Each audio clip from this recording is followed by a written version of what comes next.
Coming up next on the Jeff Crilley Show, we're going to meet the great Dr. Johnny Parker. He's going to talk about strategic coaching and how it might apply to your relationship. That's next.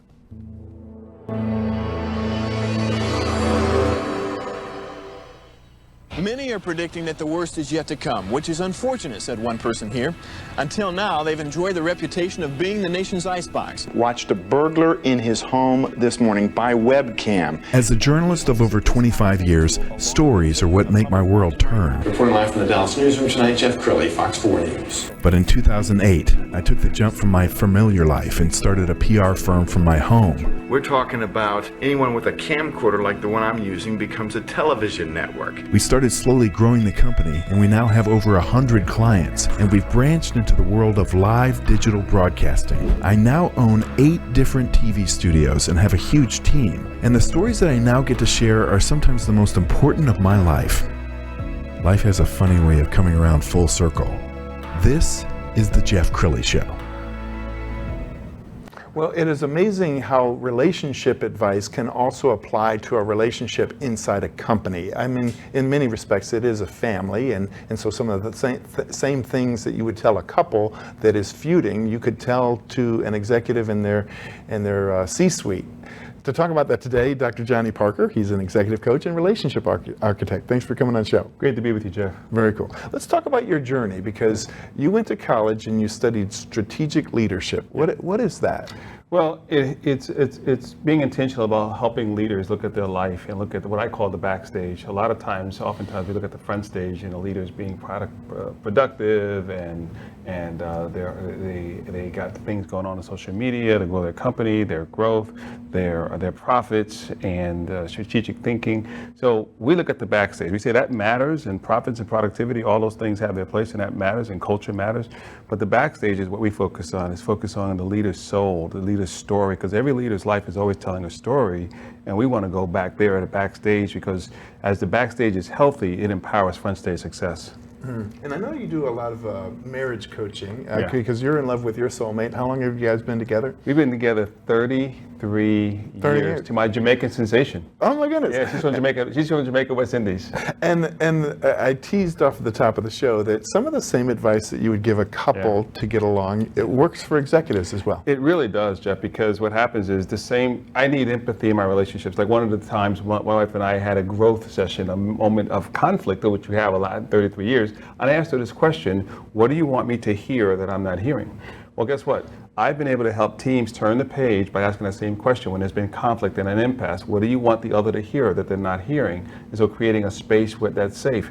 You need and you need diversity. So my wife and I, we're very, very different. She's from Jamaica, West Indies. I'm from Jamaica, New York.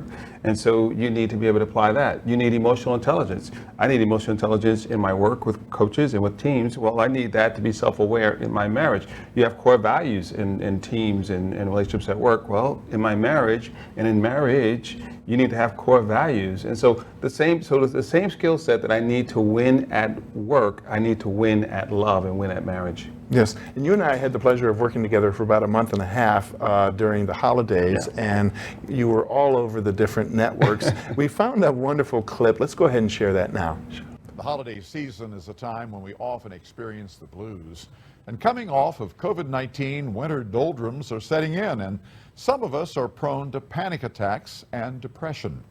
But a mental health specialist who works with both individuals and group clients, and even some professional athletes, says we can proactively prevent ourselves from feeling down.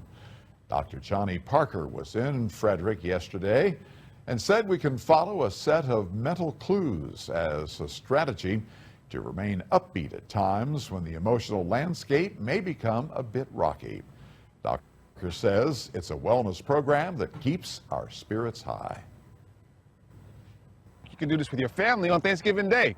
And so it's just something to get us moving towards a healthier direction in terms of wellness, emotional, relational, spiritual, mental, that wellness does not happen automatically, it happens intentionally. Dr. Parker is also busy in the classroom these days when he's not coaching clients in the sports arena or in the corporate boardroom. He teaches a class in psychology at Johns Hopkins University in Baltimore. And Johnny, in that news clip, you showed off these cards. Sure. It says 31 prompts for living and leading with positivity. Yeah. Talk about the cards. Yeah, we, especially with COVID and everything going on in the last 2 years, I call it the popping peas. We've had pandemics, protests, pivots in politics. And so I felt like we needed something to help call people to be intentional about wellness. We don't drift to better, we don't wander to wellness, it happens intentionally. So the cards are prompts and to call people to positivity. I'm not a naturally positive person. I have to work at my positivity. My wife, hers comes naturally.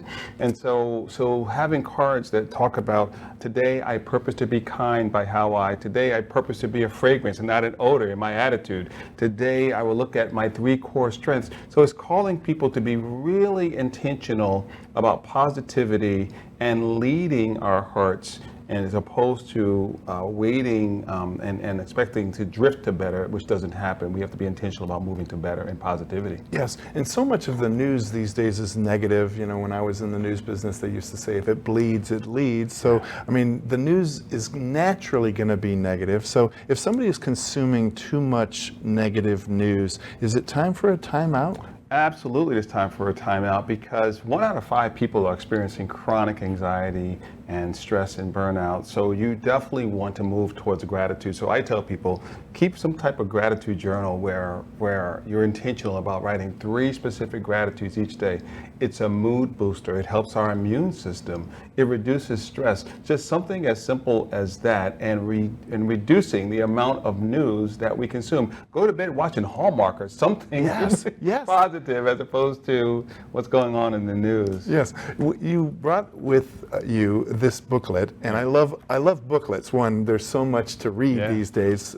Having something like this in your purse. Tell us about exceptional living. Yeah, there was 31 exercises to call people to really maximize their life, their work, and their relationships. So in that book, it's just something each day. Again, I like 31 days in a month. Yeah. So it's just every day you have something that's calling you to be intentional about being exceptional for yourself. I tell people that every day you need to have a meeting with self. So I need to first start with me and move towards other people. So these are ways to start your day, just being intentional about maybe 10 minutes today. I will be purposeful about connecting with someone, having a conversation. Maybe it's a family member, maybe it's a friend, maybe it's a coworker. But we need to be talking to people, and that's just one thing, because we're made to be known, seen, and heard. Yeah, and I think if I remember right from one of your interviews, you talk about how you start off your day. Your first waking thought is important, right? If you wake up and you're groaning because you're tired and you need coffee and your first thoughts are negative, that can spiral, can't it? It really can, and so that's why it's really important that we are being intentional about the story that we tell ourselves and the story that we're writing for our lives. Because so many times it's easy to get stuck in a bad story of drama and trauma. But how do we be intentional and starting off the day? I like to spend my morning just 5-10 minutes just stillness. Praying, meditating, just being still, some mindfulness exercises that I encourage people to be intentional about, so that, and again, I call it the backstage. It's the private life, right. So that when I go front stage and I'm on social media or I'm in a Zoom meeting, I'm showing up from love and not for love. I'm showing up being fully present and giving my best to others and what I'm doing. And the words that we use are important. So sometimes I'll catch myself, I'll wake up and I'll say, I have to, and then I catch myself and say, no, I get to. It's a chance to influence people, right? A teacher who is like, oh gosh, I've got to, or I have to. I get to is different, isn't it? Very much so, because I have to sounds like it's drudgery. It feels like work, but I get to is an opportunity. I get to, it's more delight when I use words. So words create worlds. And so the words that I use really affect the story that I live. So we want to be very intentional about the words that we speak in relationships on a daily basis. And I like to say that you have a heart of a pastor. We've got some video of you speaking, and this happens to be at your church, is that right? Yeah, Father's Day. What was your message that day? I was talking to the men about how important it is to know that you're loved by God, and identity. Because so many men base their identity, going back to this front stage, backstage again, so many men base their identity on what they do, who they know, and what they own. which is like building a life on sand. And so I was really calling the men to understand that in their spiritual life, that they are beloved by God, and it's not based on performance. You're loved because of who you are, not what you do. So I really wanted the men to really hear that and to internalize that as their new normal and hopefully their new reality. Yes, and the reason you're in Texas, because I know you're based in the Washington, D.C. area, the reason you're in Texas is you're driving right after this show to East Texas, where you get to coach some very influential CEOs. Tell us about what you'll be doing. Yeah, so one of the things I enjoy doing in my work is really, again, going in the backstage of leaders and CEOs in terms of their story. All of us in every life, every CEO, every team is always telling a story. So I'm going to be just helping to facilitate going deeper, moving from a water ski to scuba diving in terms of relationship, and going deep and being more vulnerable, being authentic. Again, in every story, Jeff, there's always a hero and there's a nemesis, and there's the bad guy. So we want to emphasize the hero, that you guys get to be the hero in terms of what you do and leaving others better off in your businesses. But we also want to be aware of how that there's an enemy in every story, and that enemy is loneliness and it's shame. So we want to remove those things that block deep relationships from happening and emphasize what hero looks like, what does generosity look like, and how can we be leaders who leave others better off as we get healthy and transparent with one another. Let's talk about mental health, because I know a lot of those interviews that you did had to do with mental health issues, and we do have a pandemic of mental health issues. Employees that are afraid of COVID, or they lost a loved one, or they're working remotely. What are you seeing on the front line? A lot of anxiety. It's like the pressure points of panic. Many people, my own wife, 2 weeks ago, I had to take her 5 o'clock in the morning to the hospital because she was having a panic attack. That's happening in families, that's happening in relationships. COVID brain, weird fog, sleeplessness, that is happening. And so again, this is why it's so important that more than ever before, being so purposeful and deliberate about our wellness, about flying down here, put your mask on first, take care of you so you can take care of other people. So that's what I'm seeing, and more than ever, how can I help millennials? And because 1 out of 3 millennials are experiencing chronic anxiety. I just had a family recently, their daughter took her life.